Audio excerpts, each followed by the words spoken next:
Hey guys, what's going on? It's your boy Rover Queen, and I got my homeboy Elvis.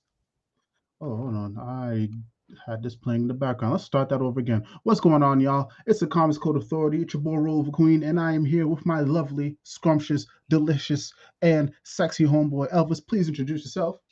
Hey, I'm glad to be here. We're about to talk about some really existing trailers. They exist. We saw and, and that's about it. I don't know, man. I'm not feeling it. Oh, one of them I feel, but only in a very strict sense, and that's about it. All right, you know what? Let's get the one that just exists out the Yeah. fucking way. Okay, so see, the Secret Invasion came out. Secret Invasion trailer came out yesterday, during WrestleMania. Um, I I feel absolutely nothing. What is going on here? It, What is going on here? It is a trailer. I have no idea what people see in it. I know I know what people see in it, but it's the most encapsulatingly baffling thing to see because it's a trailer that people can have reaction to based on other things they don't like about other things in the MCU. You know what I mean? It's like, oh, this doesn't have any jokes. This is not it's not annoying. It's not it's a little more moody. It's serious, but like those aren't inherent qualities at all. That you're just comparing them to like what you don't like. And there's a lot in the MCU that you don't like, apparently. So that's great. It's good for you. But what it ends up is a trailer that is nothing. It's a nothing trailer. It's boring. It's tedious, and the fact that people keep saying, "Oh, but it's a cool spy thriller kind of feel," but like that's never like okay. It's 6 episodes. I don't know what you're expecting to get. A cool spy thriller in 6 episodes. This isn't like an AMC or HBO miniseries. Okay, Hmm. it's an MCU Disney Plus miniseries. Okay, and I'm not saying that you can't make like a really thrilling, tightly written like spy like caper or a spy story in 6 episodes. But did y'all not watch the other times that Yeah. the MCU has tried to do something like this? It never goes well at all. Nope. Even the one time people say it went well, Winter Soldier, that's a fucking lie. That movie is not a spy thriller. People keep lying to themselves that's a spy thriller. It's not. It's not. But I don't know. People want to see what they want to see. They want to believe what they want to believe. I can't. No one can stop at this point. Yeah. Honestly, my thing on this is like, first of all, I forgot that we were still doing this like scrolls thing because it we haven't touched on it in a minute. I think the last time when I seriously watched the MCU was what is it not No Way Home, the one before that, Far From Home. Is No Way Home is the last one, right? Yeah, it is Far From Home. So that's the last time I remember seeing this, and I think maybe there was a cameo in one of the other shows, but I think that's about it. Like, it's such a non-point in the MCU right now that Because like the they never set it up, at all. They never did. So like, it's a Secret Invasion. While a tedious event, it's one of those things where you're like, oh, it's gonna shake the ramification of the world because it's like scrolls. They're like body snatchers, they're shapeshifters. The fact that like anyone could be Mhm. one could be like, there's like you can really have a lot of fun with that. But then 6 episodes sequel basically to a movie that did no build up for it, and there's no characters in it that would be interesting to be scrolled, Exactly. and so like you're not really utilizing that to the best effect. And again, numbers bending. I didn't hate Captain Marvel. I thought it was That very was really. decent. I thought it was really generic, and very not creative. It wasn't creative at all. But it was okay. It was watchable. MCU has had worse, way worse. Um, but it introduced the scrolls, and I think that it was such a ridiculously stupid idea for them to introduce the scrolls the way they did, where like they're innocent refugees, and they're all good guys and all that kind of stuff, and they're comic relief and they're not a threat at all. And the scrolls implementation they do use is really boring and uninteresting with the shapeshifting. They don't do anything fun with the shapeshifting in that movie at all. Um, when they could have done so many things. It's astounding. And then you have this. Then the next time they appear, it's Oh yeah, no. It turns out that we're doing this. They actually these okay. I don't want to get political. I don't want to get political. There's no way to say it. I don't. Good. Does Disney not know what this looks like? When you're like, okay, these are innocent refugees, and the next Mm. one is like, no, actually, they're as part of a secret plot to take over our country. I mean, the world. That's not a good look. Oh, good luck. It's stupid. It's stupid. This stupid underwritten, underthought politics shit that's been emblematic of the MCU. It's stupid in Winter Soldier. It was stupid in Civil War. It was stupid in Falcon and Winter Soldier. It's been stupid every time they try to do it. And Secret Invasion is no different from a conceptual standpoint. You know what I hate is that people are like, oh no, but it makes sense because those were good scrolls, and there's some extreme No, no, like, oh right, no. you know what the MCU is really good at? Writing nuanced political dialogue and philosophy. That's You, what it's really good at. mm, We all remember the okay. Flag Smashers, right? Everyone's favorite terrorist group. Oh yeah, they were completely competently written. It's very interesting characters, the Flag Smashers. Yeah,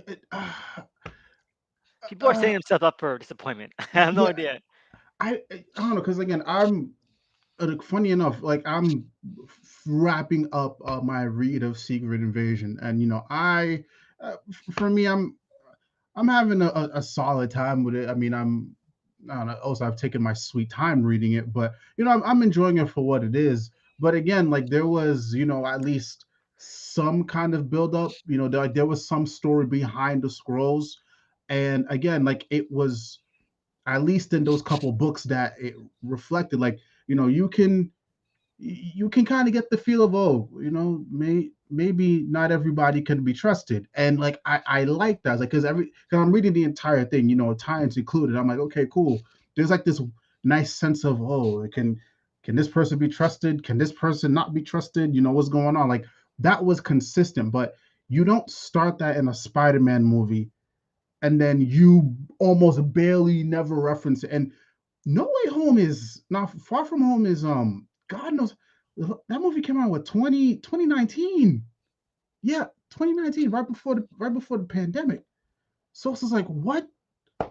Like, how are people supposed to care? And then now you drop this super serious trailer right after you haven't spoken about it, and then when you did introduce them, they weren't really taken seriously. So what's the point here? Was this just Samuel L. Jackson? Hey, you guys, I need something to do. I need some money. Hire me for something, and this is what it is. Like, what are we doing here? It's Like, like I do not believe for 1 second that they ever intended to do Secret Invasion. Because if you were planning to do Secret Invasion, you wouldn't have made Captain Marvel the way it was. You know, yeah. it just speaks to a stunning lack of incompetency. If you're like, oh, we're gonna do Secret Invasion eventually, to then make Captain Marvel the way you did it, where they're innocent comic relief good guys the entire movie. Well, it's almost like they were kind of just throwing shit at the wall for phase four. Because again, like I guess that's one of the main complaints is like there's no real direction here. Everything is almost in like disarray. So just for MCU to kind of look like, oh, we have things in order. Oh, let's throw Secret Invasion out there, and whatever happens happens. But I mean, for And Secret what's the Invasion, point of Secret Invasion? Who cared about the scrolls? Who cared about the state of the world at this point in the MCU that's been so undercooked after everything after the y- snap? You could like like you could what could you could have done like if you like again this has been a big complaint and the yeah. MCU doesn't seem to care about the snap. What could have happened right is what if right some of the scrolls had replaced people who disappeared. You know, and you played into that. You Mm, could have that would have been really interesting. You know, that could have been like its own. You could have set that up where like maybe Peter comes back from a snap and he sees like an older like what's a Ganke Ned Leeds who? right Oh yeah, I, yeah. Mhm. I got I got confused by the Miles Morales character that he's ripping Oh, off no. Oh, yeah, that's right. um um and he's older but then like the real Ned Leeds comes back and then like ooh that's a big Mhm. shock moment right and you can have all these stuff like who can you trust because like who was taking advantage of like the 5-year Mm. gap um but no, they don't give a shit about any of that. It's like it goes from innocent refugees to they're secretly taking over the government. I mean, yo, remember when we did the podcast like season one, and one of the biggest complaints we had about Falcon Winter Soldier was that they should have some of the stuff there could have cooked better if it was during the blip. Yeah.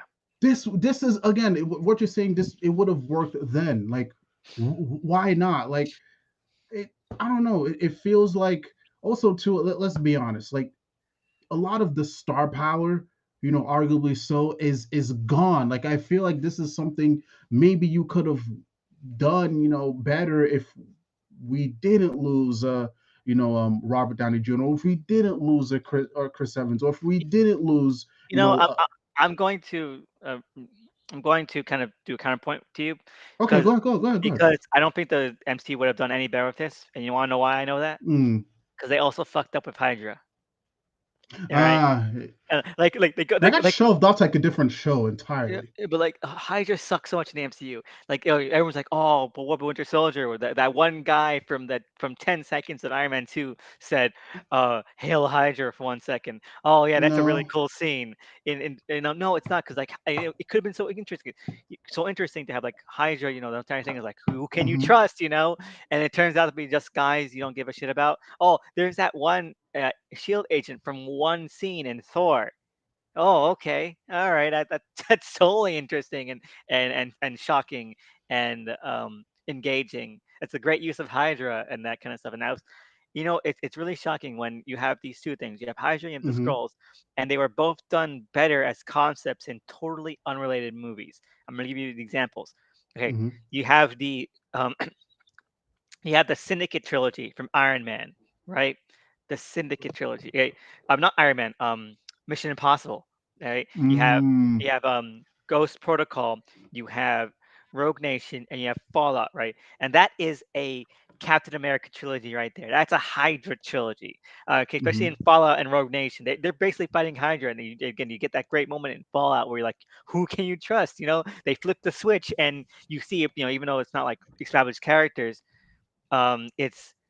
it's people like it's still a shocking moment because you're tense. They know how to actually amp up the suspense and the thrills of that moment.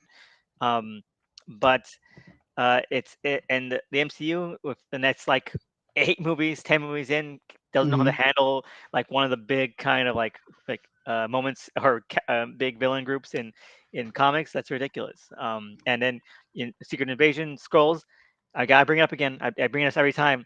Hmm. Dark Phoenix had such better scrolls. All Oh right. yeah, you can. I never. How did they handle that? You can spend some It's time talking so about. it's so good. All right, it's so good. You know why? Because they actually get into like the jarring nature of seeing these shape-shifting aliens become regular people. Like in in Captain Marvel, it's really undercooked because like the action isn't great, the way it's shot isn't great when you Hmm. get these fight scenes. So like, oh look, it's Captain Marvel having a really lazy, uninteresting fight with a woman in biker shorts. But nah, man, in Dark Phoenix, the scrolls in there, they're originally meant to be scrolls, but reshoots they had to dub over the names or anything. The scrolls in there are fantastic. Now, um, in terms of presence, in terms of like how they're utilized, the writing itself is but they are really kind of frightening kind of characters and frightening kind of villains because they just kind of massacre everyone they come across. They take their forms and then they get into like some Ah. really intense fights. Like you see people in like yacht clothes and country club clothes, like just Hmm. totally throwing themselves at like cops, at SWAT teams, at the X-Men themselves, and it's just the juxtaposition of it is so intense, and um, I love it. I love the way that It is. sounds like they let that cook and Yeah, they did. actually, yeah. There's Oh this wait, hold guy. on. We There's, got there's this guy in a we got sweater somebody. vest. Yeah, go Hold on, ahead. sorry, Elvis. We got somebody crashing the fucking stream right now. It's Hello. All this right. is the homie Dr. Ben. Elvis, meet Ben. Hello, Ben. Ben Elvis. Hi, Alvis. How you doing? I'm doing good. Do you have any thoughts on the insanity I'm saying about Dark Phoenix being so much better than MCU? No, I wasn't paying attention. Good. I'll Um, repeat it. I'll repeat it I for your I for your saw you benefit. guys were talking about Secret Invasion. Terrible trailer. What? Why was it bad? Because it's nothing. It's a boring ass trailer for Ben, do you have a counterpoint? yeah. Go ahead. But let me let's just Well, recap our thoughts I first don't because I don't really think it. okay, I would be more into this if the MCU hadn't already fumbled this exact kind of concept, this exact kind of genre and tone like 8 times before. Well, wait, where have they fumbled it? Okay, Winter Soldier, Civil War, Falcon, Winter Soldier, Black Widow, or Age of Ultron. People keep bringing that up as well. It's like these. Okay, we're gonna bring it down. We're gonna do a moodier kind of set piece, and it's like, no, it's not because either Let they're me let undercooked, me let me undershot, let me or let me underwritten. tell you something. Let me tell you All right, something. go ahead. Winter Soldier It's terrible. I is know. is such a great and tight movie. I No, love it's not. Oh, No, it's not. yeah. one of my It is. it's It one of is. my It is such an favorite empty MCU movie. movies. It's such an empty movie. I watched Captain America: First Avenger like 5 times in the theater. That's the only time I ever rewatched in the theater an MCU movie. All right, Yeah. and then I saw Winter Soldier. I'm like, this is a piece of shit. And And you're wrong. I've You are never. so wrong. It's okay. I'll give it one thing. It is a competently directed movie by sitcom directors. All right, but as a sequel to First Avenger, it is such a wasted opportunity to do anything of interest. It doesn't do any. It doesn't do really anything with the titular character Winter Soldier. It is a stretched, padded out, a nonsensical entry that is just meant to be filler, and that doesn't even become interesting filler because then Bucky's entire character arc happens off screen in post-credit scenes over the next 3 movies, and it's insanity. And I would be more acclimated toward Winter Soldier being like a good sequel if it Excuse did me. anything. Hold Hold on a on, second. guys. Hold Is on. the Wait, movie called I is the just movie want called The Winter Soldier, or is the movie called Captain America and the Winter Soldier? It's called Captain America: Winter Soldier, but Okay, it's the Winter called Soldier, Captain America: The Winter Soldier but the because it's a Winter Captain Soldier is America guys, in a movie. hold on, good. time out. But I'll let this continue, but I would like it to circle back at the Secret Invasion because we still have like another There's topic nothing to to talk talk about. about. There's nothing to talk about Secret Invasion. Okay, it's over. No, but 0 no, out of but 10. no, but No, no, I no. want Ben to get his All right, his shit off too. all right. Also, but I yeah. I liked the trailer just fine. I liked the first one more than this one, actually. There was another one. I liked the first trailer too. I actually was intrigued by the Yeah, first trailer. I liked the first one a lot more than this one. And I would and I think I liked it because it felt more tense. Look, we already know that the way that these 6-episode, sometimes 9-episode MCU shows are, they are character pieces to showcase a character that does not get a full movie. And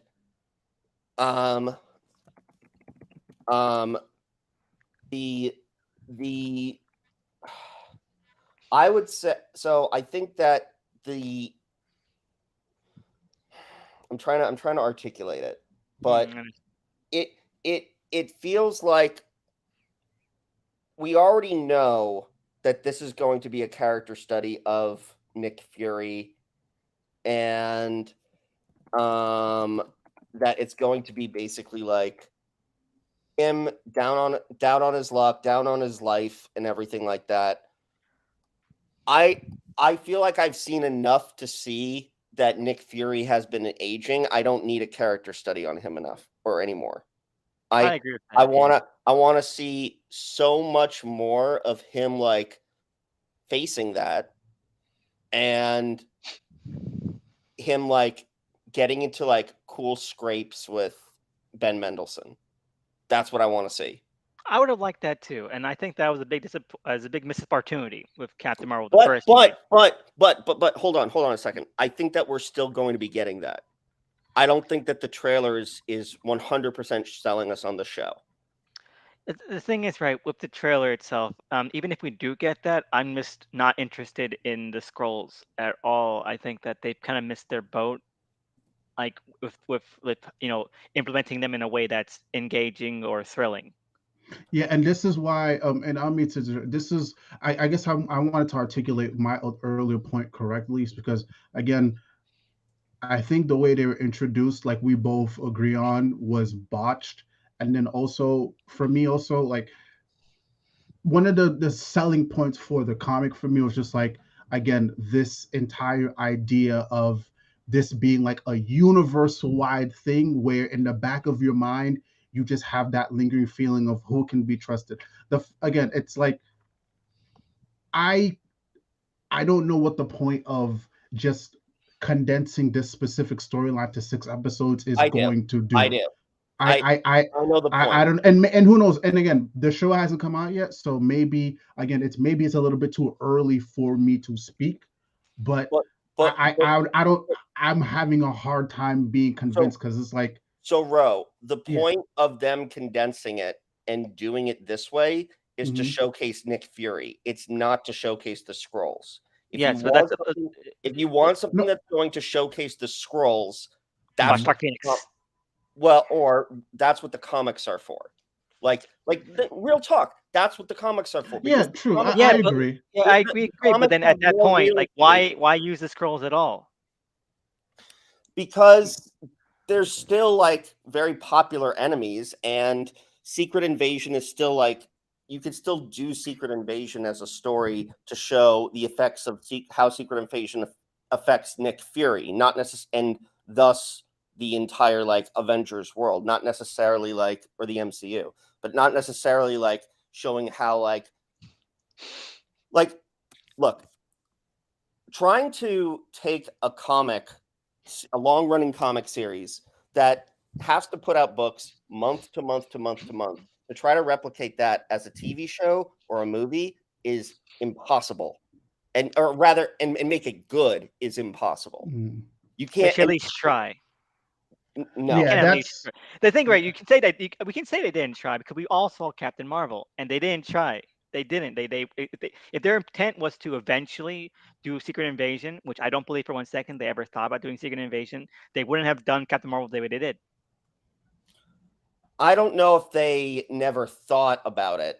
I because like otherwise, what else was the what else would have been the end point after Captain Marvel?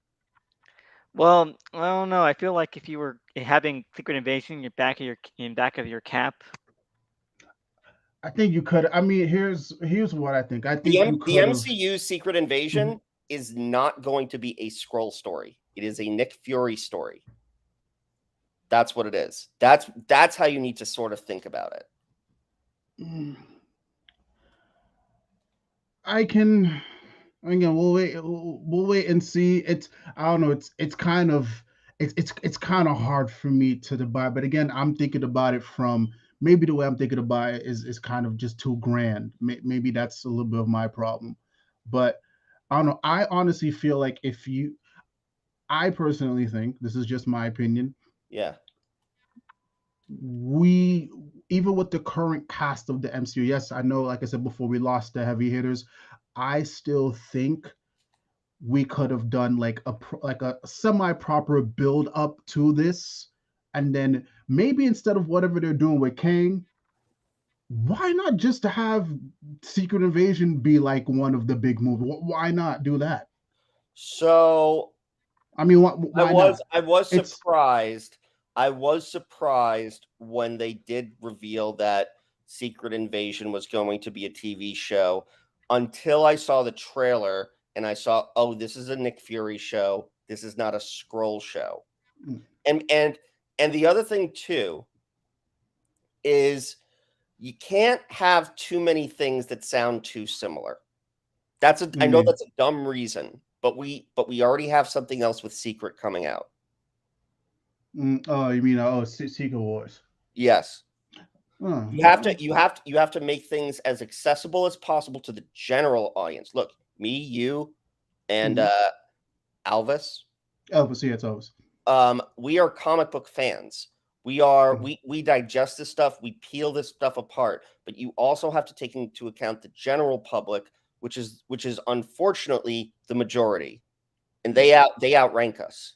Yeah, and well, here's the thing. Like when I say that, also, um, I'm also thinking about it from their point of view as well. Because again, I can just think about it like right now. And I'll even condense it to maybe just like the internet portion of it.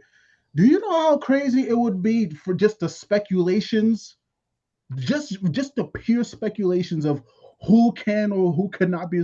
Do you know Uh, how crazy? but I think the idea of that just driving people We've I crazy. already now seen. now grow.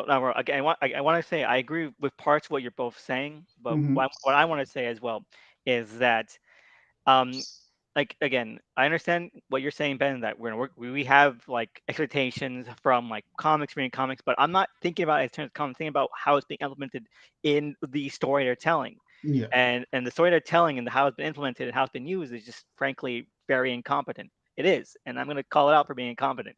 But Uh, why?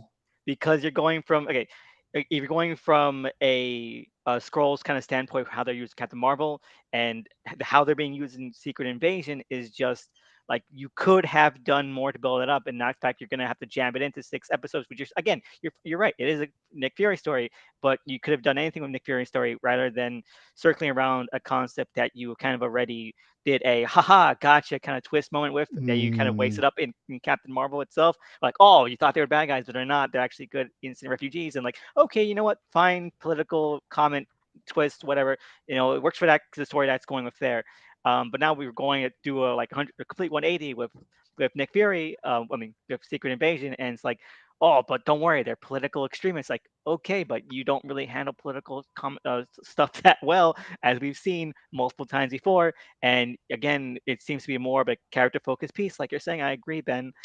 So you're not gonna be able to juggle all this at once. So why mm, even do it, or why even have done it this way to begin with? And so yes, again, I understand we have the knowledge of the comics behind us, but also mhm. why did the movies themselves do this way internally? It's just frankly So, shocking. Winter It, Soldier was an extremely successful movie, and undeservedly so. It should have well, bombed. but that's Yeah. your Okay. But yeah, success. But Yes. The definite. It's successful. Yes. that is your one singular opinion, and Mhm. you are.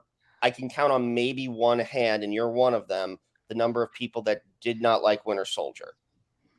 Um, maybe there's more people in your camp that really didn't like it, but I thought that it was extremely successful, and and it's one of my favorite movies of all time. Oh, hold up. Well, Wait, Ben. Hold up. yeah. Perp. We're gonna get to your comment. We're gonna all get right, to your comment. go ahead. Don't think we forgot about you. But Ben, continue.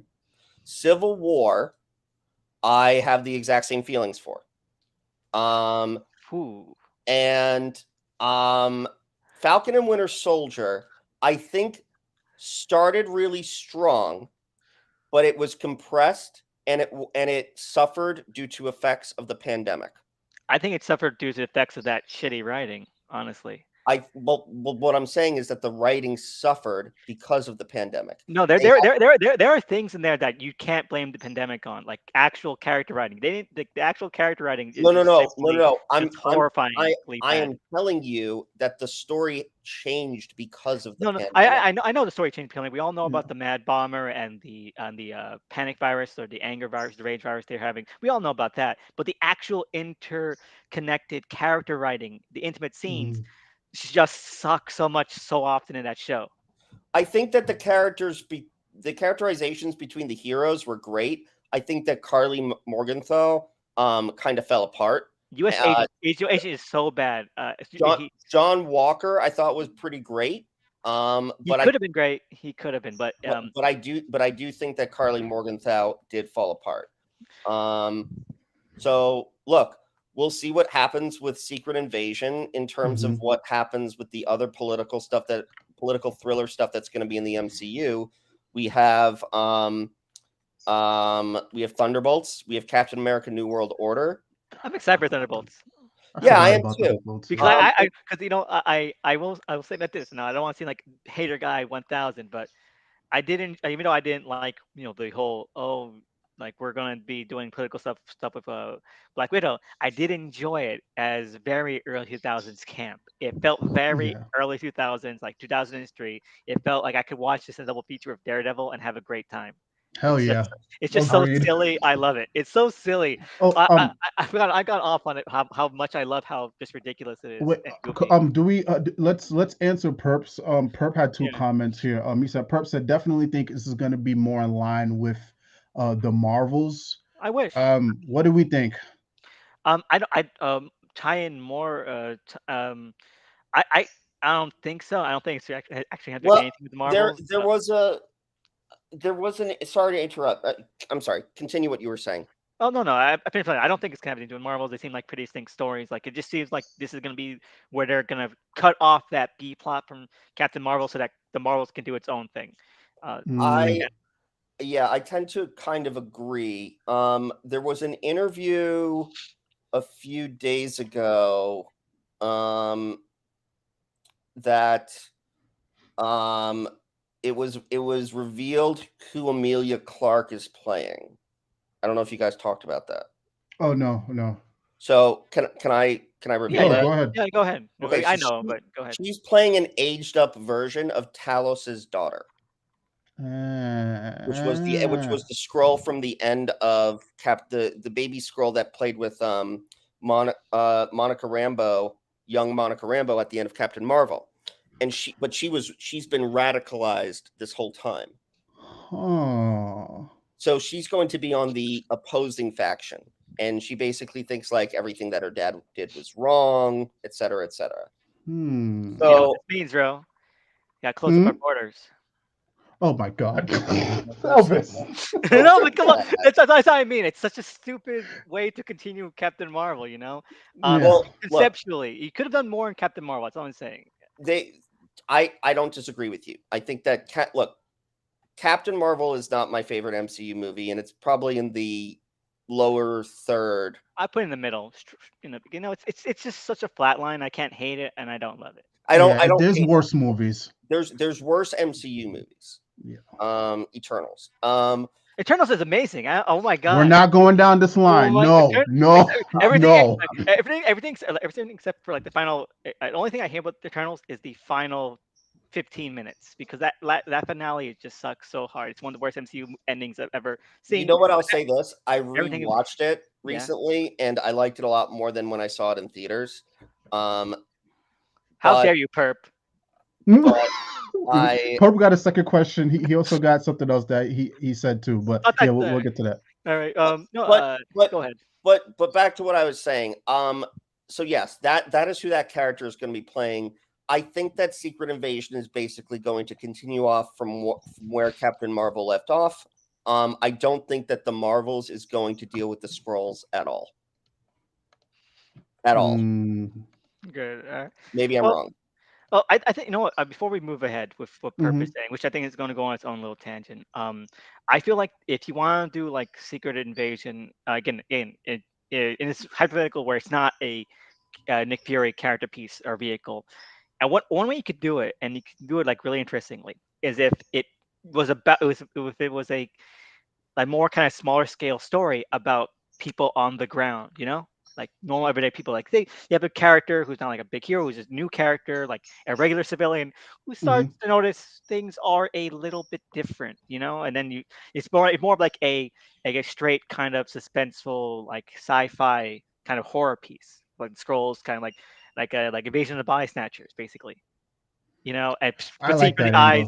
Like that would be really fun and interesting. And maybe you could even play the fact that maybe the Skrulls aren't bad guys. It's just this person's kind of like, you know, ignorance of the Skrulls, and it's kind of like maybe like they're the bad guy for, like, you know, you can play with like that whole sort of racial and sort of immigration kind of theme that Captain Marvel brought up, and you can integrate that really well. And that's just I think that would have been a really cool way to do it. But what I mean, let's take it. Okay, let's take it a step further. What if this is that? The what if? I don't know, man. How does Nick Fury go from chilling in space and a giant spaceship, you know, in Hawaiian pants and shorts? What was the last thing we seen? Okay, yeah, that was in Far From Home. He's like in space. He's wearing like he's wearing, you know, beach gear. You know, like he's basically on a spacecraft, and basically like he's been in space since he's on a space cruise essentially. Oh, okay, that's right. Because I forget that. I remember somebody switching from him. That was a Skrull, but I forgot that last. Talos was him throughout all of Far From Home. Okay. Yeah. Okay. All right. That may. And you know, also too, I'll put this in here. Also, I'll put this. We know you hate Spider-Man, and you probably saw the movie once. No, Far From Home. No. I was gonna say this also. I think a large part of why I'm kind of hesitant is because it's like we had like almost 2 years with none of this, like no MCU stuff in general. So a lot of this like flew out of my head. So when I see Secret Invasion again, I'm like, bro, what the fuck? Yeah. That's because again, like Far From Home was the last MCU movie before the pan. Was it before? I think there was Yes, it one. was. It came out 2 months after Endgame, and it was the last movie before the Yeah. pandemic because we were supposed to get Black Widow first for Yes. 2020. Yes, Okay. That's another reason why 2020 we also. got nothing. Yeah, that's why. Okay, that's Golden again. So age. I will admit that that's part of the reason why like this is so jarring to me because like this is a storyline that just flew out of my head. So So when I don't know if you remember, but there was a line in No Way Home that further corroborated the what's it called? The post-credit scene from Far From Home. There was a line from one of the damage control Like guys that was Nick Fury's been in space for like 2 years. You can't yeah, grow up. Nick Fury. Yeah, because Peter Parker was asking like, "Hey, I have an alibi." Ask Nick Fury, and he's like, "Dude, Nick Fury's been in space for like years."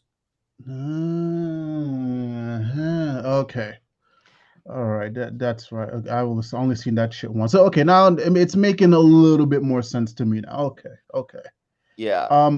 And before we move on to the next thing, yeah, who knows? Who knows if I'm okay with this tying into the Marvels, but I feel like the Marvels has its. There's so many characters that movie has to juggle on its own, and I feel like that's a story within itself.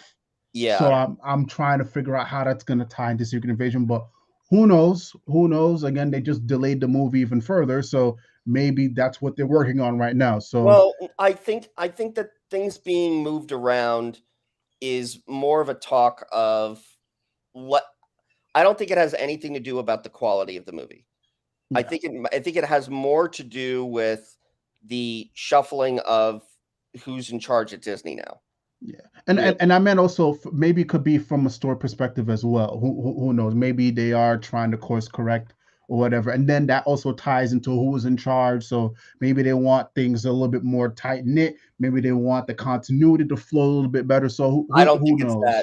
I don't think Yeah, it's that. I'm just saying. I'm throwing stuff out there. I'm throwing stuff out there. No. I know. From what I've read and from what I understand, and I don't mean to like to shoot you down, Ro, No, but man, go ahead, bro. Go. from what I understand, they want to space things out more because they realize that the audience has gotten exhausted from a lot of things.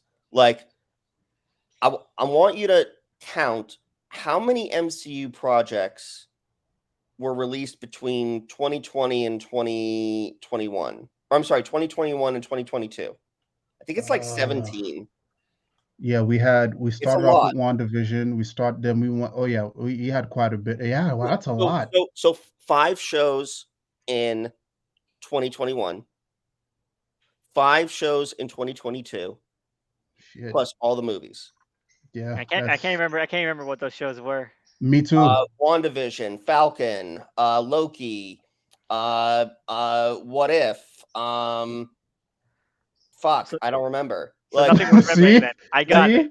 and that's I the forgot what point. if even existed. I forgot why if even existed. That's the point of what I'm trying to say. They want to space things out because they realize that the audience is becoming exhausted. There was a time where Miss Marvel and I think Book of Moon Boba Knight. Fett were coming out the exact same time, and that like those audiences they do overlap. Yeah. Those audiences overlap, and that's just too much content. Yeah, And no, so they that's want to fair. make it so things are more special. I do think, though, however, that there is a little bit of an overcorrection. The overcorrection being right now, I think we only have 2 shows, Marvel Disney Plus shows, and I'm sorry if I've like hijacked your podcast, Man, bro, listen, go. We here to talk this content. Come on, Yeah. go ahead, bro. Say your piece. And you know that I'm known for that. So I think that it's an overcorrection because right now I think we only have 2 Marvel Disney Plus shows that are on the calendar, and that is Secret Invasion on June 21st, and Loki is supposedly end of the summer. We were supposed to get Echo this year. Oh yeah. I agree with Perp though. Oh yeah. Oh, yeah. Let's do the Hold Perp. Let's do the Perp roundup. Let's do the Perp roundup. Yeah. Let's do the That's a good Perp thing. name. That's a good name. Perp also said, and remember that post-credit scene that got cut was supposed to have Doctor Doom in it. Doctor Doom in it had that same guy that's in this trailer in it as well. But So that that was might fake. be tying into bigger picture things. That was never going to happen. There was I no thought that was fake. I thought that was no fake. Doctor Doom. Let's see here. Yeah, I don't remember. No, it was very famous. Like some guy in a tracksuit meeting with Doctor Doom. Is he the same guy in the Secret Invasion trailer? You mean the main villain guy who should have been Von Kleist? I'm gonna die on a hill. Yeah, he should have been Von Kleist. But I don't think so. He doesn't look anything like him. Yeah, I don't know. Let's see here. And he said there's nothing wrong with having shows overlap each other. Anime does it all the time. I agree. I think that maybe spacing it out over the week that would probably help as well.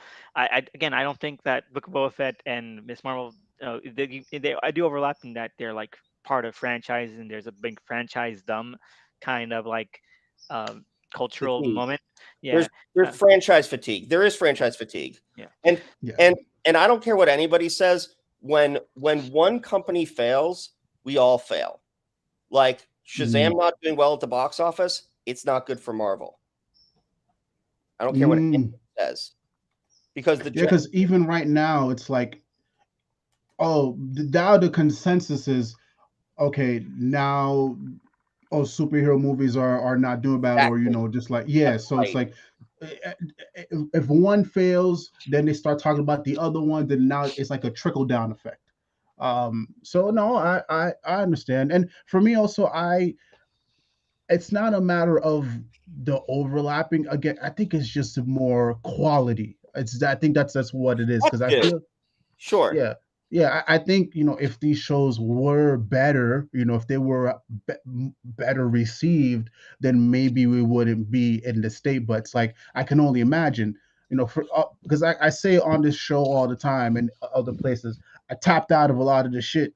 So I can only imagine for somebody who's still tapped in. You watch one mid show, then okay, maybe I'll watch the other one. You watch the other one, that shit's mid. Okay, then you watch a movie, that movie's fucking mid. Then you go, it's a lot of mid to sort through and deal with. You can even make an argument that you mentioned Shazam hurting Marvel. I think Marvel hurt Shazam. Shazam 2 is fantastic, and I think that the inundation that we've seen the MCU, in order to catch up post-pandemic, really hurt that movie's chances, because I keep saying, but it looked like Quantumania all over again, it looked like Love and Thunder all over again. Like what? Okay, all right, but yeah, we that couldn't have a whole. We could have a whole conversation. Well, we did last time. So, I mean, I'll say I really didn't like Quantumania. Quantumania, I didn't have an issue with. But I think that it would have worked better without any of the Kang stuff. I just found it exhausting.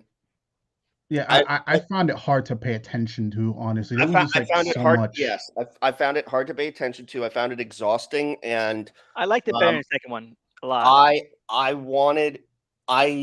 I was very much looking forward to that movie because of Kang, and I was very underwhelmed. And when they said Kang was in it, I'm like, this is going to be the worst part, and I was right. I think everything with Kang was just recapping Loki for people who didn't watch Loki, which makes me worried about the Marvels, because and you also see the same thing happen in Multiverse Madness. So you have all these shows, and like people even want to watch these shows, because then when the shows become tied into the movies then have to kind of recap, because like they have to compensate for the fact that people might not watch the shows, and so you kind of have to take a chunk out of the movies to make that possible. And it's like you're in a feedback loop of, why does any of this even matter? Yeah, and again, we spoke about it last time. I think my biggest issue with this thing, and we're not going to stay here too long, it's just like, in the mud, in the middle of the mud that was Ant-Man 3, there was a solid story There there. was a solid story, and the moments I Yeah. liked in that were far more than anything in the second one. The second one I think was just Well, is the, this is well, the other it's the most disappointing sequel since Winter Soldier, the honestly. oh, shut up. The These other guys. I'm fucking with you. The other part of Quantumania was that it got rid of the parts that everybody loved. We didn't Eh, have Luis. We didn't have Kurt. We didn't Oh have yeah. we it's didn't crazy. have that stuff. You know what's crazy? I could have lived without Louise and Kurt. I don't give a shit about those characters at all. But what I'm shocked is that they didn't even have Judy Greer. Yeah, that too. That I'm including her, and I actually do think that her not being in it is a bigger loss than Luis. Yes. In an extremely glaring omission, too. Because it's about it's about family, it's about like the time lost. Like, how do we not see that angle? That's something that could give in anything a character piece. And what I don't like about Quantumania, which I do enjoy more than the second one, is that they grasp at character arcs, but like it never feels legitimate because Yes. there's no time. Everything is a joke. Everything is a silly set piece. I can't think of one character, which I you know what I enjoy it more than Ant-Man 2, which has no character arcs at all or nothing that feels earned. At least this one's kind of funny, and that's kind of I would rank this and Thor Ragnarok around the same. We're like they're not great movies, but I did chuckle once or twice, which makes them better than the other movies in the series. Yeah, and I think yeah, and again, for me, Ant-Man 3 could have been a Shazam, easily could have been a Shazam 2, easily. Easy. That's I think that's my biggest beef with it. Because it's like you can still have that progression and it doesn't have to be this big scale thing. And I mentioned it last time when we had the separate shows, just like you took the wrong things from these big blockbuster movies. Ant-Man 3 didn't need to be a big movie. They attempted to make it a big movie and it fell on its ass. That's the big thing for me here. Just like Yeah, you didn't have to do that. Like we can still deal with homie missing his daughter, bro, and missing the years. That's a good story right there. You can still have like the funny family stuff, even with the homies. You can still have that there. But I think they saw how Ant-Man 2 performed. They didn't like it. They said, "Oh, I know what the option is. Let's make this quote unquote an Avengers level movie." right. Again, taking the wrong fucking lesson from these movies. So I think that hurt it in the end. And again, it sucks because me and Elvis and AJ talk about it's like you have gold here. And again, Shazam 1 and 2 captured that gold. Say It is. what you want about Shazam 2. Say I don't give a fuck how it performed. That is a gold movie right there. It is. It's a fantastic film, and it's a shame that it was sent out to die there and have zero respect for James Gunn at all for letting that happen. But I don't. but He didn't make it happen. For letting it, I said. I didn't. He didn't say he made it. But why did he let it happen? I would have done it straight to HBO Max, man. It would have died a quicker death, but it would have had more dignity. But Zaslav already had a mandate that they weren't going to be putting big budget movies on HBO Max. I think this came. I think that wasn't on James's Gun. That's not that. He had nothing to do with that. If they had any smarts, they would put Blue Beetle on HBO Max as well. I mean, it was originally. I know, but they would put it back. They would put it back. No, I'll say this. I'll say this. I can't wait. I mean, Blue Beetle. We can move on to Blue Beetle now as well. Yeah, I'll say this also to put a cap on this. I think the only reason why I'm not even touching James Gunn in that is because it's like I think he had already stepped into like this volatile situation. Yes. So it's just like, hey, bro, my hands is clean of Shazam and Blue Beetle. Now my thing is whatever we're going to be doing with Gods and Monsters. Like I feel where Elvis is coming from. I agree 100%. But also at the same time too, he just stepped into shit. Yep. And speaking of, hopefully the thing that's not going to be shit. Not Jonathan Majors. I was gonna wait for AJ. I would like AJ to be here when we talk about Jonathan Majors, so we'll save that for a separate topic. But let's talk Blue Beetle. I'm gonna start off. I'm fucking excited. We talked about how Shazam 1 and 2 it has like a very small scale, but Yep. kind of family vibe, fun. Yeah, early 2000s kind of vibe. Bro, it's just bro, I smiled, bro. I was walking to Starbucks It this looks morning. fun. I smiled, man. I smiled. This It is looks good. This is it, fun. it looks a lot of fun, and I see why they moved this movie off of HBO Max into theaters. However, It's I gonna make do think negative dollars. Yeah, I know. I do think it's going to um it's unfortunate that it is part of the old guard of DC.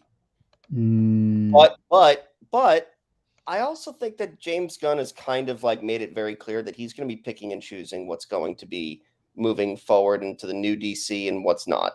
Like there's going to be some cherry picking. There's going to be a little bit of this. There's going to be a little bit of that. Peacemaker obviously is going to stay.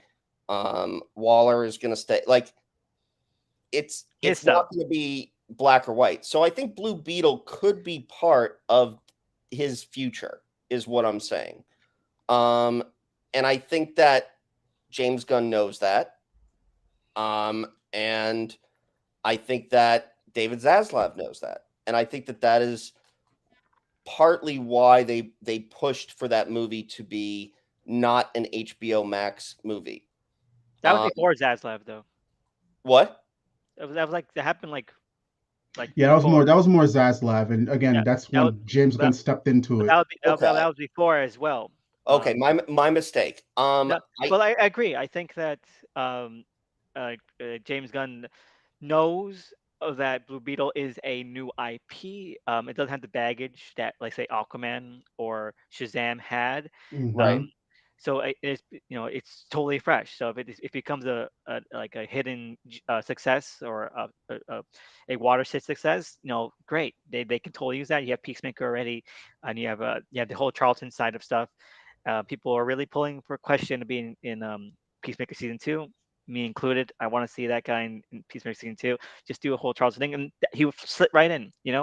Um, my only worry is that small scale stuff like this doesn't have a place anymore. Do people even?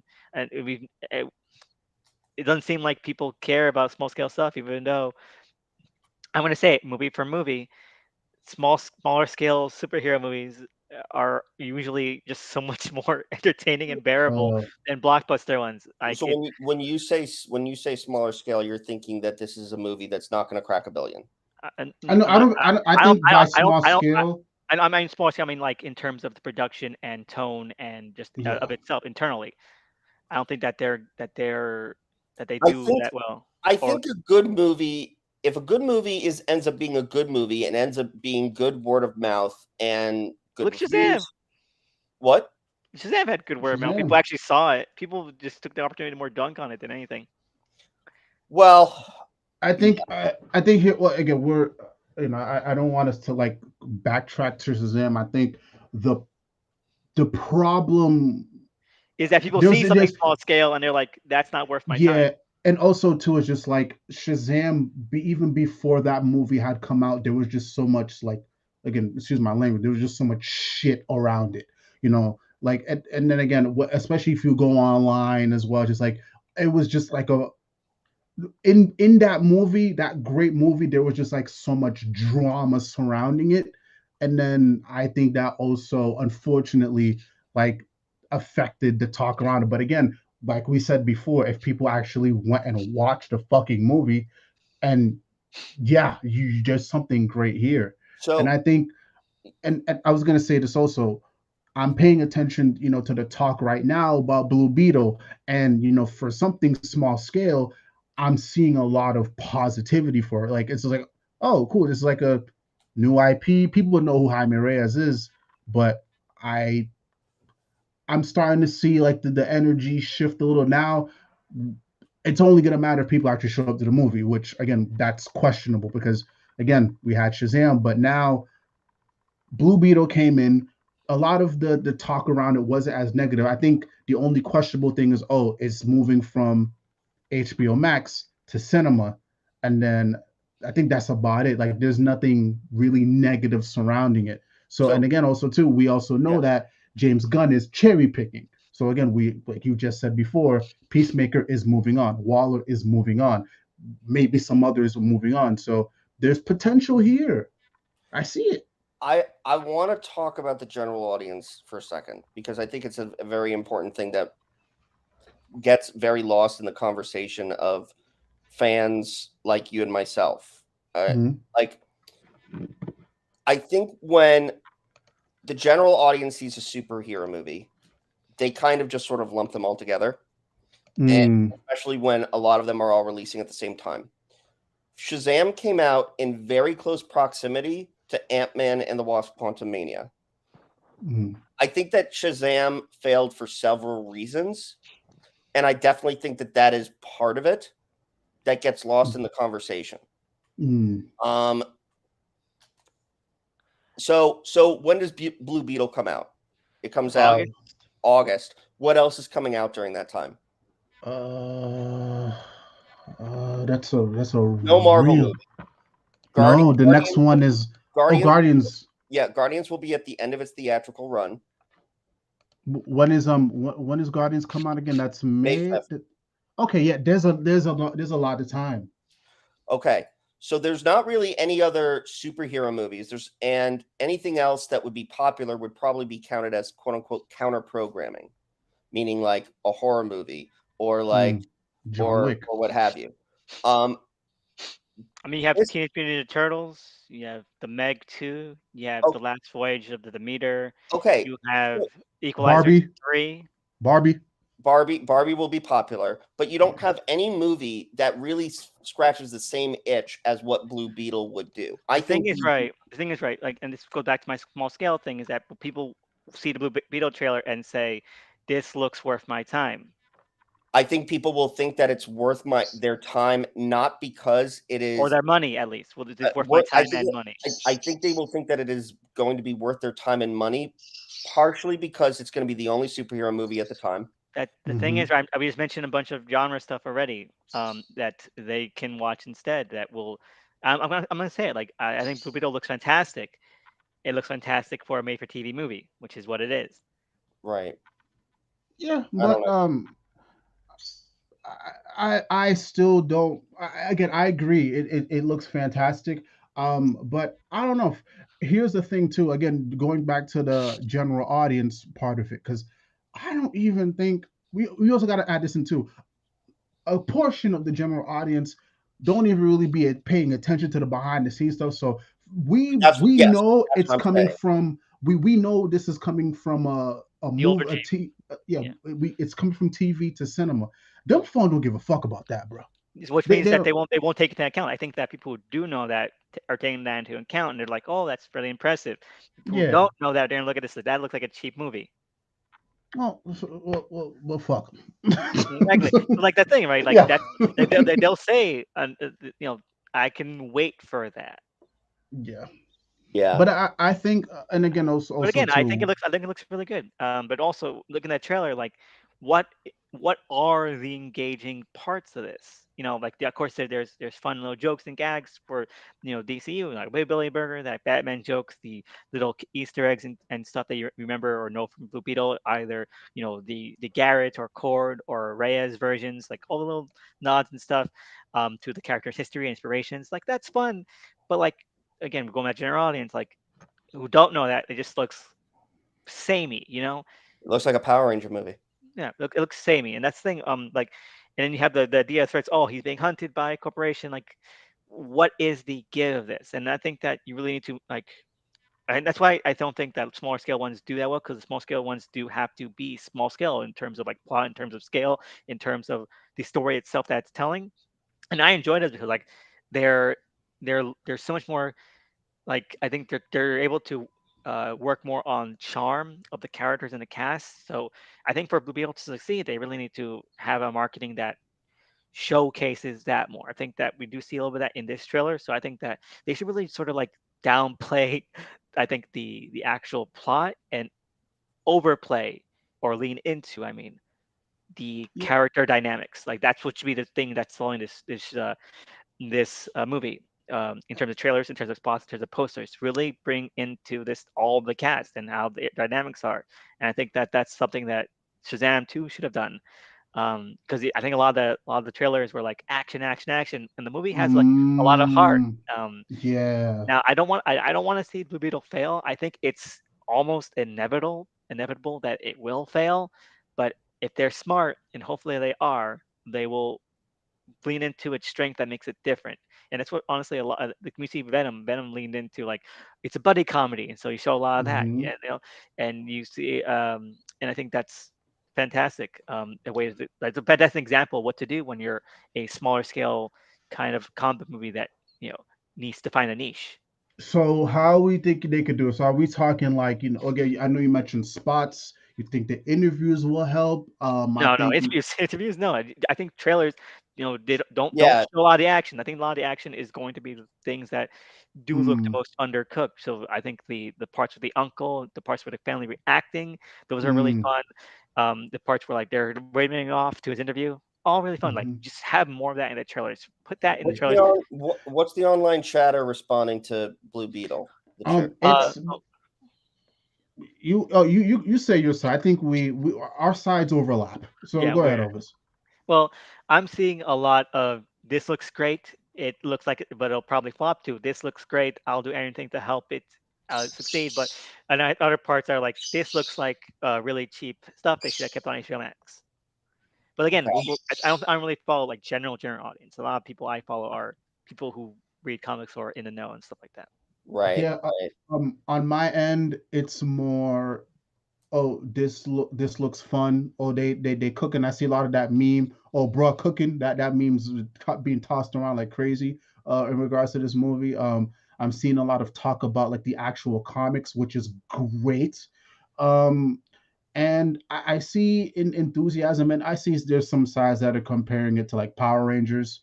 Yeah. But overall, it's positive on my side. And I was gonna say this too. I think what's gonna help it is that you know, we're just leaving, Ant-Man, and I think it's a God, nice too many break from cars. I think it's a nice break from Ant-Man, which came out what in February, right? Yeah. So it's a nice break for people to kind of just like unwind, take a fucking breather. We also had Shazam. I'm gonna lump Shazam 3 and Ant-Man together. People are gonna have a nice breather from that. And then also now they're starting to realize, okay, maybe not everything. Yeah, but then we have Guardians and Flash. Oh, oh yeah, I that's really hope Flash flops. I need it to no, flop. I forgot It's not about going that. to.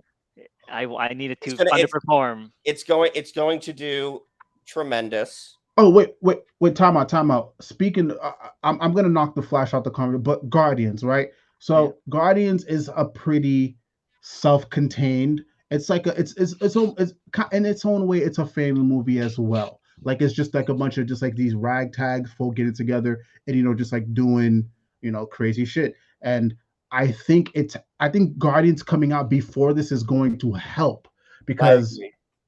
now we're taking it small scale. I know this is like supposed to be like the end of the Guardians, but Yep. again, it's going to be very low key, very mellow. And if for Blue Beetle to follow up after that, I think it's going to help because now we haven't seen the Guardians characters for a while. We haven't really been in, we haven't been exposed to that theme for a while. So for it to go from Guardians to And then Blue Beetle, that's and great.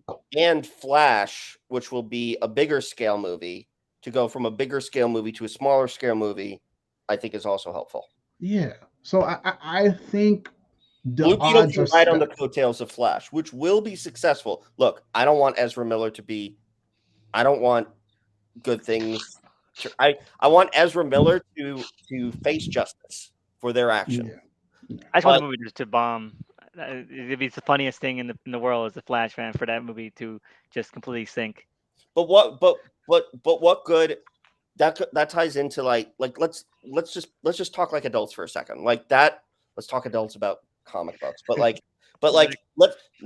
let's talk about what I said earlier in the conversation before.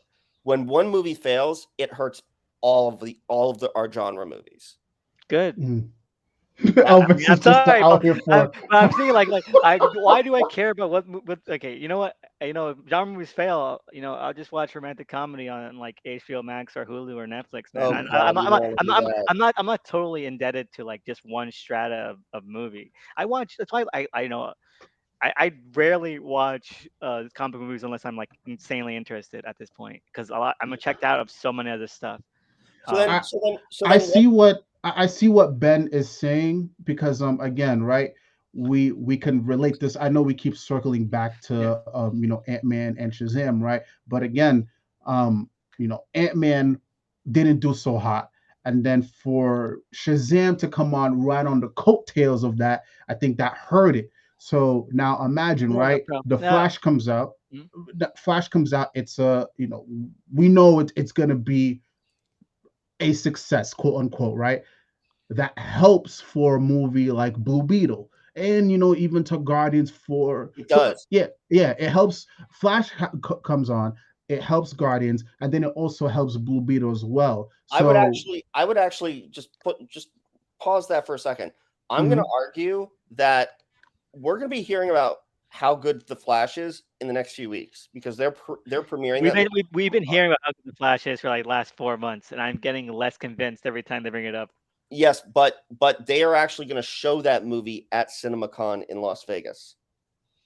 That is part of Warner Brothers presentation. They're showing the full movie, and that like how good that movie is going to come out, and that is going to drum up hype not just for the Flash, but it's going to drum up hype for all superhero movies.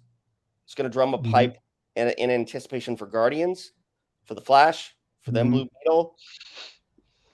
When one wins, everybody wins. Yeah, it's a trickle down effect, and Yes. I Trickle down effect want doesn't to. even exist in real life, bro. It doesn't even exist in real life. No, you see, I'm sorry. You see what I'm saying, though, right? I Just see what like you're saying, it's. but I don't believe Yeah, it in this yeah, context either. I don't yeah. believe it in that context. Who was saying, like, "Oh, thank God the Guardians of the Galaxy movie was great." That now makes me really excited to watch Blue Beetle. Now, if I you know I if I was excited about two movies, I'd be excited about two movies. Like, oh, Guardians of the Galaxy was shit, but I'm still interested in watching Blue Beetle because I was already interested in seeing that. Yeah, but I don't again, we understand can't. I don't understand what the overlap is. People will see what the I see what the overlap is because again, right? It's You got all 3D glasses lumped. on, man. You got 3D I glasses. know. Hey, No, hey, that's that. it's the general audience. It's the Yeah, people that are not as tuned in and not as This jaded as makes you and I.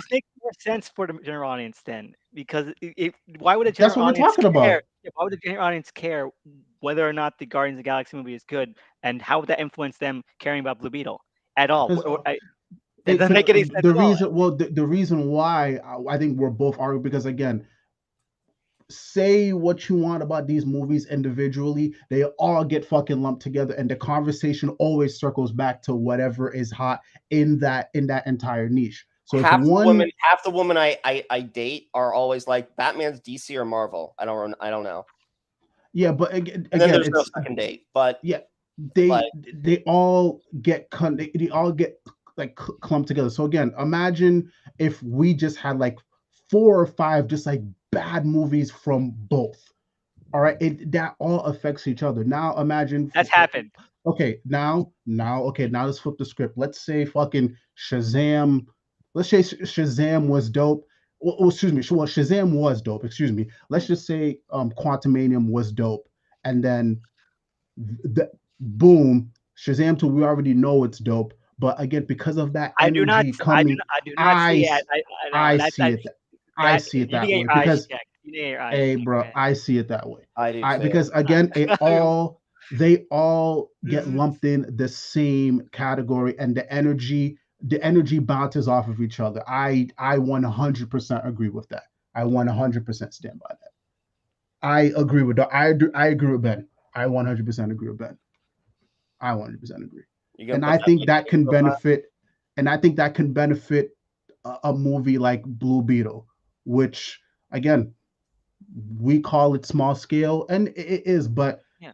we also talk about, hey, you know, people have this negative connotation towards small scale. Good. Give me a Guardians and give me a Flash, which we all know is going to do well, so we can just give that energy to Blue Beetle. Anything that's going to help Blue Beetle, I'm fucking for it. I'm here for it. Yeah, I'm here. Blue Beetle will be, if Blue Beetle is successful, it is not just because it's going to be a good movie, which I feel like it will be, but it will also be successful because it is riding on the coattails of not other DC movies, but other superhero movies that are released within very close proximity of it. And that are being that we can that is not estimate, exclusive to or Blue Beetle. we can That's estimate exclusive to or all of guess them. will do are going to be quote unquote successes. Yeah, and that's not exclusive to just Blue Beetle. That's exclusive to all of them. Mm-hmm. So I like I said, anything that's gonna help this movie in particular, I'm here for it. Like honestly, right next to Shazam. Honestly, I wanted Ant-Man 3 to succeed to a fair extent, but right next to Shazam, I'm fucking rooting for Blue Beetle, man. I'm rooting for it. I would love to see a scenario where, you know, we all know Shazam 2 is not gonna perform is not performing well. I would fucking love to see that shit flip on its ass for Blue Beetle. Do you know how happy I would be? Do you know how happy I would be to see a movie like Blue Beetle do well and deservedly so, just like Shazam? Oh, listen, bro, listen. I don't even give a fuck about the Marvels at this point because that's a big scale movie. I want to see the little guy win. So any energy for that, I'm here for it, bro. I'm here. I'm here. Um, but yeah, I don't know. Any final thoughts for Blue Beetle? Like, let's give an estimate. How box office wise, let's give a ballpark. What are we thinking? Well, I gotta look up the budget also. The budget's yeah, around 120. 120 domestically. No, the budget is 120. Oh, the budget's 120. Okay, I think it's going to make 405 or between 400 and 500 worldwide. I think it's going to make more money than Black Adam 2. I'm gonna guess around 300 to 400. Yeah, that's. But again, that's my optimistic estimate. My actual realistic estimate is, I don't know, like 200. I think the considering that it will be coming out right after The Flash, which will end up doing very well, and it will be coming out after Guardians, which is also doing very well. Then I don't think there's any. People are going to say, "I want to see the next superhero movie."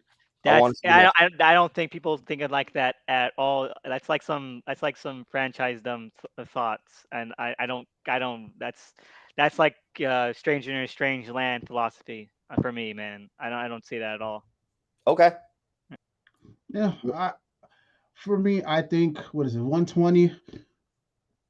I can. Yeah, I'll say 400, 450 to 500. Yeah, worldwide. Yeah, maybe a little more. You never know with the domestic markets. So, yeah, I'll say worldwide, but who knows? Who knows? I think there's going to be a big Latino push. I think there's going to be a big. I think there's going to be a lot of things that are going to very much work very, very well in this movie's favor. So, and again, I think I want to also touch on what Elvis said too. I think the promo is going to be key. Yeah, the marketing needs to be really solid too. Of course. But I do think that they knocked it out of the park with the first trailer. Yeah, I agree. I felt it was a nice mix of action and family vibes. I honestly like the wholesome shit more than the action shit. I'll be honest with you. Yeah. Look, we like these movies not just because of the action, but us comic book fans, we like the characters. We care about the characters. We care about what happens with the characters.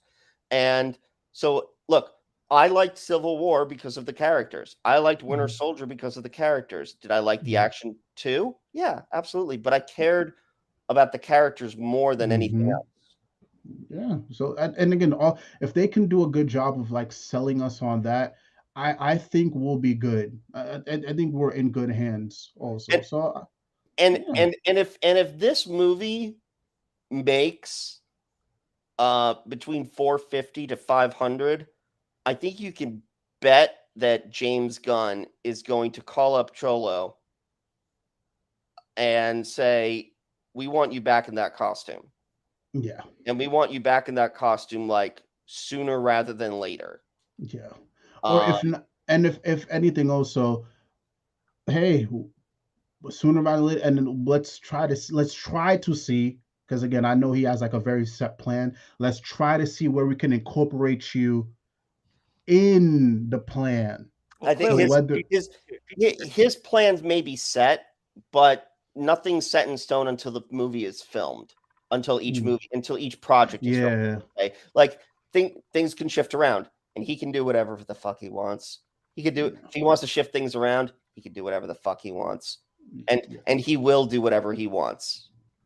He and Peter Safran will do whatever they want to do in order if for the health of the universe that they are building, the health of the franchise that they are building. And if they feel that Blue Beetle would be part of would be one of the very few parts that would be migrating from the previous universe into this new universe that they're building, and then they would jump on that ASAP.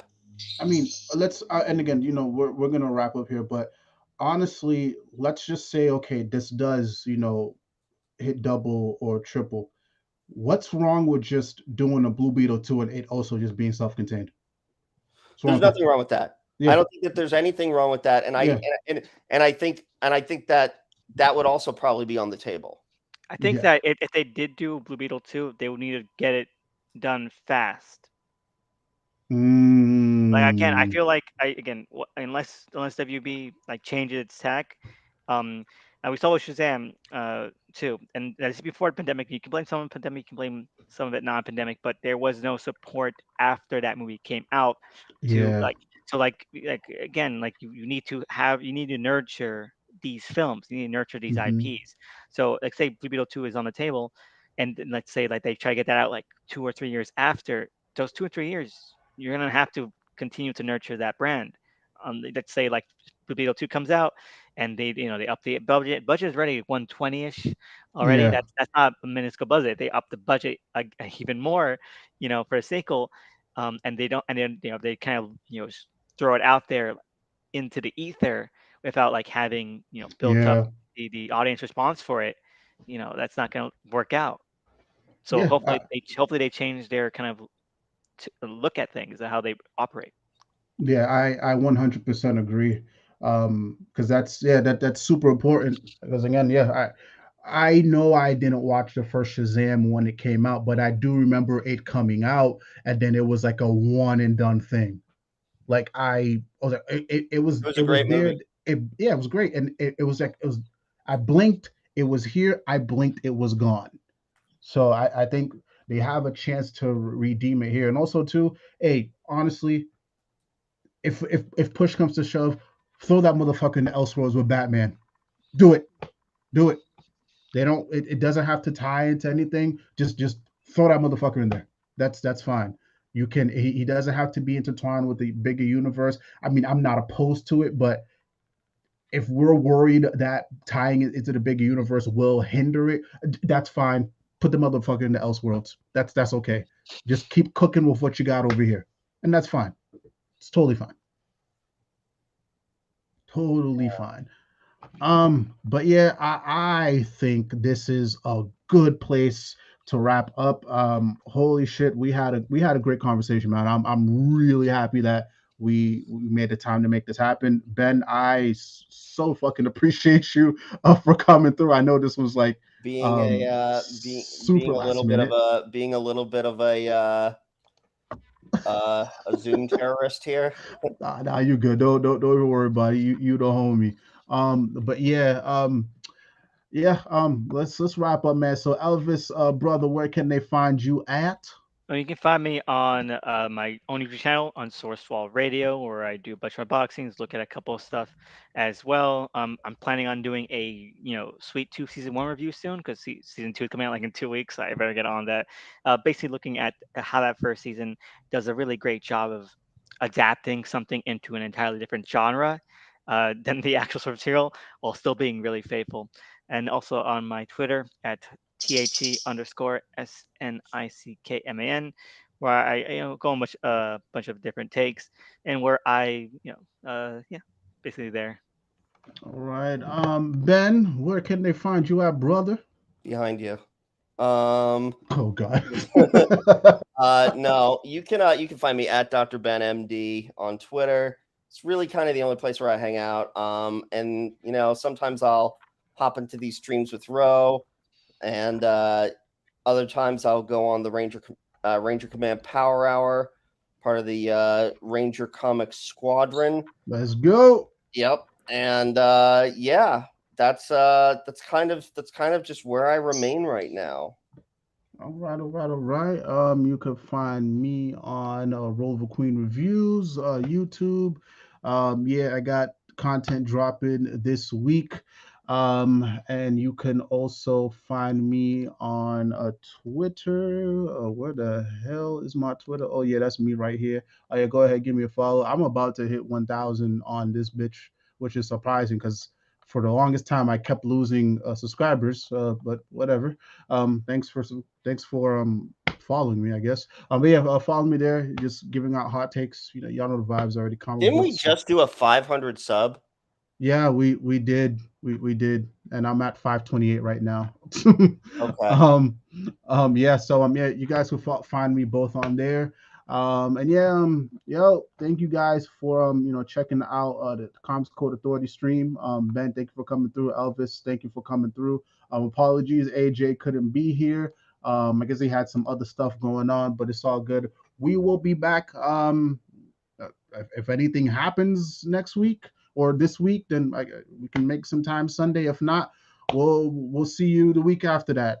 But thank you guys. Much love, much peace. It's the Comics Code Authority featuring Dr. Ben, and we are out.